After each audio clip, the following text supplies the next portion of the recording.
let's imagine your industrial company, you need a machinist. You're going to always need machinists, just constantly. And if they don't have it on their own website, Google's never going to see them as someone that is reputable for that terminology.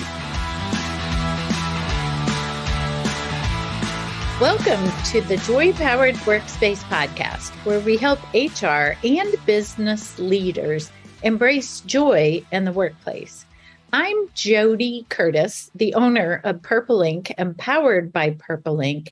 And with me is my dear friend and co-host, Susan White, owner of Susan Tender White Consulting, an HR consulting practice. Our topic today is making your website work for you. As an HR or business leaders, you may not think you need to be involved in your company's website, but potential employees are out there looking at your website. So it's important that you're showcasing your culture and that your open positions are easy to find. Susan, when I was an HR director, seems like forever ago, but maybe it was little over 12 years ago, the company I was with was working on a new website, and I was not included in the process. I wasn't even really concerned about not being in the process. I just thought, oh, that's a marketing thing. But I also knew, we got a lot of traffic from career sites and all that. But, I had a lot on my plate and I wasn't really looking for more. So I let him move forward and our marketing director took the lead. But after the first 3 meetings, our outside marketing consultant reached out to me to talk about the careers. And he insisted that I be added to the website team because he said he had told him 3 times our number one site on the page that people were going to was the careers page. Sure. But yet the leaders on this team were like, no, we need to talk about our services and our products. And we don't need to, talk too much about open positions. Of course, this was back in the day where it was easy to hire people too, right? So even I was surprised about it, but all of a sudden, so they added me to the team, and all of a sudden, I'm almost like leading the charge on website review. But I go to a lot of websites now and look at their career page, and I am amazed at how difficult it is to find, how unexciting it is to share things about their culture or their benefits or what their careers are, or they're posting job descriptions versus real job ads. It's just not good. It's such a wasted opportunity because if you have a website, what a great chance to amplify your story, your employee value proposition. And even if you get job candidates just looking at your careers that happen to spill over to look at your products and services, you never know. What a missed opportunity. So I'm really glad we're doing this topic today. Yeah. So I've invited Cody Sharp. He's the owner of Sharp Guys Web Design. Cody has spent the last 2 decades working on websites. He's a Google Analytics certified and has a decade of professional marketing experience with generating leads for B2B and B2C companies. He's also spoken to thousands of business leaders across the country on topics like database management, email marketing, landing page design, split testing, and how technology has changed the small business landscape. Cody, can you please tell us about your background helping clients look to find people for their team? Sure. Yeah. A lot of our clients, they kind of run the gamut of different types of companies. A lot of them could be B2Bs or software companies or whatever. These days, more than ever, all of them are looking for the same thing, not just leads, which is a big part of what they've always looked for, but also people looking for careers. And so we've helped industrial companies, software companies, just any number of other types of companies do that over the last few years. That's picked up more than ever. People are looking at different options instead of just going through kind of proprietary routes like Indeed and some of the other job applicant systems. They're trying to just build out their own. And so we've been helping them on the search engine optimization side, along with the pay-per-click side as well. Cody, I always find it interesting. Sometimes we'll have clients call us and say, "Hey, we're struggling to fill this role. Can you help us find candidates or help us place someone in this role?" And our first question typically is, "What have you done so far?" Sometimes even when we, before we get into the conversation, we'll go to their website and see how it's posted or what it looks like in there. And I bet over 50% of the time, they haven't even posted it on their own site. And I would say their number one answer is, "Well, we put an ad on Indeed, Yeah, and we're not getting anything." that's exactly right. Yeah, and they don't post it on their own site, which there's a lot of these companies out there that are looking for the same position over and over and over again. Let's imagine your industrial company, you need a machinist. You're going to always need machinists just constantly. And if they don't have it on their own website, Google's never going to see them as someone that is reputable for that terminology. So if you can own the relationship with the career section, the more you can own those types of things, both on the lead generating side and on the career side, the better it'll be, long term.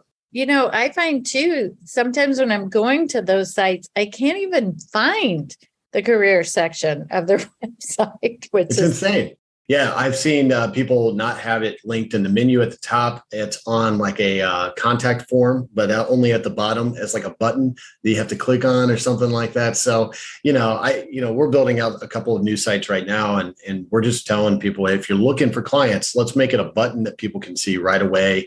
And almost everyone is doing that because it's such an important part of their organization at this point is hiring. right. Mhm. Some other advice, Cody, that we give to our clients sometimes is for them to add part of their team culture on the website. However, I don't know how to tell them to do that. How do you help clients? These days, I think it is more important than ever in two different ways. One, it seems like you have a younger generation that's looking for that in particular. I think a lot of companies historically, maybe it has just been a smaller part of what they kind of offer, but now a cultural aspect is a big part of what a lot of companies are trying to put together as a package for a potential hiree. So, it's hard too, because here's the other thing that happens is you start doing like events that you did, but then they start aging. It's been like a year or two or something, and you put up pictures and it looks like you haven't done anything in like 2 years. So I think that there's a couple of different ways that people can go about talking about their culture. And one of the ways that I think is the best is if they can figure out a way to have kind of like ongoing, just quick video testimonials of people, what it's like to work with the organization, what they've found out about it that they didn't expect. Almost like if you ever do like an interview process where you have them kind of meet some of the employees, kind of have them, just do a quick video. Most of the people are just doing videos anyway all the time. They don't mind being in front of camera these days. And they have the edit button if they need to. So yeah, I think that, just having some kind of casual, video, just, hey, what's it like here? And just have some interesting questions for people to answer. And also those aren't dated necessarily. You can just do them as you have chance to knock out 3 or 4 and then just post them every once in a while. Something like that is sometimes better than the stuff that gets really dated around events and stuff like that. We had a walkathon in 2020 or something, and now it's 2 years later and it's like, oh, well, probably didn't happen in 2020 though, due to COVID. But. Yeah, right. But yeah, it can get stale really quickly if you don't really keep an eye to it, but you want it to be fresh and relevant. Do you have the employees sign releases to make sure that us using them as part of our branding is not going to come back to haunt us? I think that's a great legal question. So I always leave that in the hands of the client. But I think that's a great idea. And in fact, I have heard of some cases where past employees have said they wanted anything removed that they had ever done that was out there. I don't know what the legal ramifications of that are, but it's not worth the headache probably. So probably good to have something like that in place. That's Fair interesting. enough. I can remember one time we had some threat of litigation with an employee that we had used as a testimonial in something we were doing. And they said, how could they get rid of me for performance when they put me up on, their website? So that was interesting. So you just want to be thoughtful about who you're capturing, right? And putting out there. How true it is. Yeah, that's a great point. Yes. But I love it. I think it's a great way for people on the outside to see what's it like to work there. So I think great tip. They share really well too. So, a lot of times people don't know how to use their social media.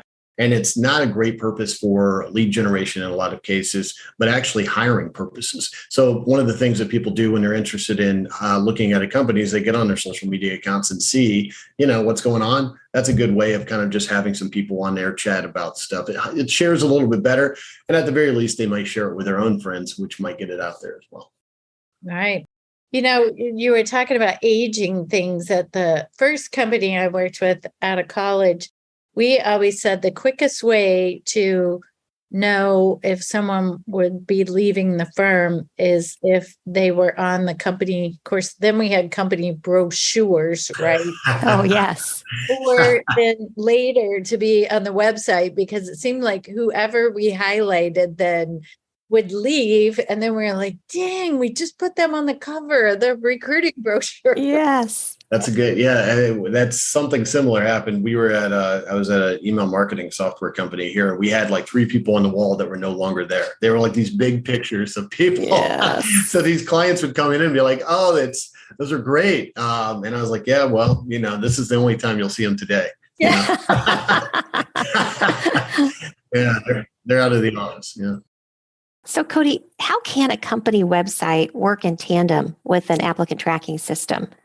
So there's actually a couple that are custom made for websites these days. So we work with WordPress websites, which is now used for about 50% of all businesses are using WordPress or something.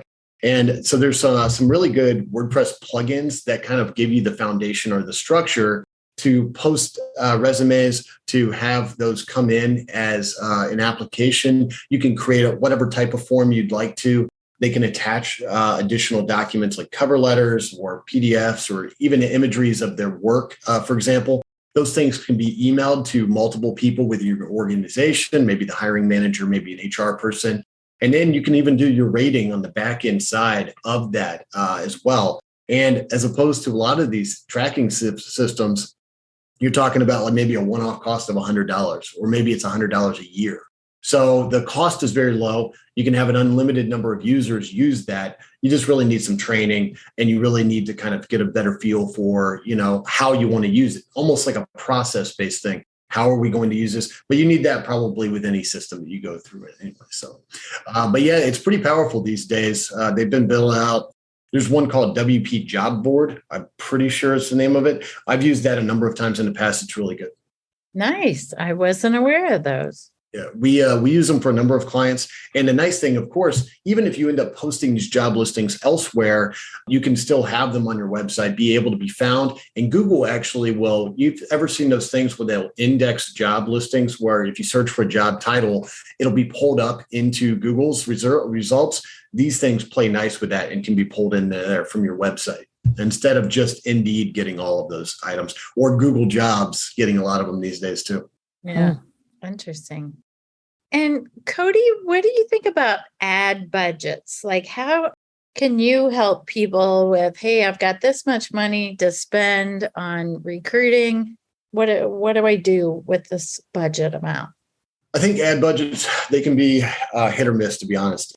The nice thing you can do with ads is that you can run an ad for a job outside of the territory that you normally might recruit from. For example, we have a client that's recruiting folks from Puerto Rico, and they have people in Puerto Rico that can do the skills. They have factories, for example, they can do the skills here, and they're Americans, so they can move here without having to worry about it. And it's typically very difficult to do this using one of these other softwares like Indeed or one of the other options like that. But we can focus directly our ads on those. We can do video role ads that show up. Hey, are you looking for a new career, for people that are in Spanish speaking, YouTube stuff? We can do Facebook ads. Now, the only thing is, of course, whenever you're doing any kind of ads, you still have to abide by all the normal hiring rules. So you don't want to kind of like try to only show it to people within a certain age range, or only people within a certain, whatever it would be, gender, for example, or something like that. So as long as you're abiding by those rules, it can be really useful. I think it becomes a tougher play, or a different market if you're in a really competitive marketplace. And like if you have a really generic, like you're hiring for a secretary, well, there's like a million of people for that. But the more niche you're looking for, I think it's easier to carry that over. Yeah, good advice. So yeah, but I've definitely seen a lot of people have success and, going after areas that they already know that there's business operations. So if you're looking for people that are professionals in marketing, you're going to find a lot of those folks in LA and New York. And a lot of them now, they don't have to move here. And there's just more of them there per capita than there are here. So there's just more opportunity to hire in specific locales. Right. Cody, thank you so much for joining us today. You had great advice and great tips. And it seems like I'm always learning from you when we talk. So appreciate your time today. Jody, thanks so much for the kind words. Susan, very nice chatting with you as well. And thank you. Thank you very much. If you'd like to reach Cody for questions or more information, you can reach him at Cody, CODY, at sharpguyswebdesign.com. Or you can connect to him on LinkedIn at, again, CODYSHARP. Jody, our listener question today comes from a listener of one of our April podcasts. We welcome questions from any of our listeners. Here it is. What are some ways we can ask employees to advocate for our brand? I thought that I liked this question because it really made me think about, what am I doing with our Purple Ink employees to advocate for our brand, and what could we be doing that we're not doing? But I think social media kits was the first one that came to mind. And when I say a kit, I see a lot of times, and actually I do this myself sometimes too, where I will just share the Purple Ink page, right? I don't make a comment on it. I just share it. But when our marketing director gives us like a kit to say, here's some things you could say, and not just reposting it, but adding comments or giving you, let's talk about a webinar upcoming. Here are some different ideas and how to post it and what hashtags and all that. So I think that's a way that maybe people who aren't that comfortable in sharing things on social media could take a kit and follow that. Certainly, I think just people posting on LinkedIn, using the company logo on LinkedIn, having referral fees for new hires. You're asking people to really go out and talk about your organization to get people excited about wanting to work there. I'm a big fan of logo wear. So you've come up with some really fabulous Purple Ink clothing and fun stuff. I've been trying to get you to do a shower cap. I'm never going to get that done, but you do have so many wonderful Purple Ink tchotchke and things that your folks wear. So I think that's great advocating. Yeah, I do love that. Actually, I'm working on some new ones as we speak. Wow. Well done. And, maybe even just giving testimonials that could be put on the website or on social media or videos for those same. Did you have other ideas? I really had more of a question for you. I know that some employers ask their employees to go out to Glassdoor and, give some testimonials. I don't know if that's okay, not okay. What is your advice when employers are wanting to ask their employees to go out there, trying to counterbalance maybe some of the negative stuff that applicants or other employees are writing about them on Glassdoor? I think it's okay. Obviously, I think they should be honest, right? So if being honest about their experience, and obviously the employer's going to want it to be positive, right? So you might have to be careful who you ask to put that out there. But, I've asked our people, really not for a long time, but a long time ago, I asked people to go out and post that on there too. So as long as it's real, I think if you give social media kits to people for what they post on Glassdoor, that's a problem. Yeah, fair enough. No, thank you. Yeah. In the news section, Quality Logo Products recently surveyed 1,900 American workers to learn more about what behaviors they find most irritating in their colleagues. I thought this was kind of funny. So, but it's real. The one thing they found was that more than 90% of American workers said at least one coworker annoys them. Whoa. 57% have considered quitting or quit because of an annoying coworker. Oh, that's interesting, right? If Mhm. you're losing people because someone is irritating. Number 3, they identified the types of behavior that are most annoying are number 1, interrupting, 2, taking credit for someone else's work, or 3, oversharing. Oh, I think I've worked with a few people who did that. Yes, me too. They didn't irritate me enough to leave, though. And finally, number 4, the most annoying workplace conversations. Here they are. Drum roll, please. Number 1, politics. No surprise there. Number 2, COVID-19. Wow, that's new this last 2 years, right? And number 3, money. Talking about money. Yeah. Well, I think you're right. No big surprises there. Well, thanks for listening today and make it a joy-powered day. Thank you. If you would like SHRM recertification credit for listening to this podcast, please visit getjoypowered.com/SHRM. You'll find an evaluation of the podcast, and once you complete the evaluation, you will see the SHRM recertification credit code and a link to a proof of participation certificate. Again, that's getjoypowered.com/SHRM. Thank you for listening, and thanks for your dedication to the HR profession. Thank you for listening. If you liked the show, please tell your friends about it and let us know what you think by rating and reviewing us on Apple Podcasts. You can learn more about Joy Powered at getjoypowered.com. Check out the Joy Powered shop, where you can order our books, journals, and other items that power our joy at getjoypowered.com/shop. We're at Joy Powered on Facebook, LinkedIn, Instagram, and Twitter, and you can email us at joypowered@gmail.com. We hope you tune in next time. Make it a joy-powered day.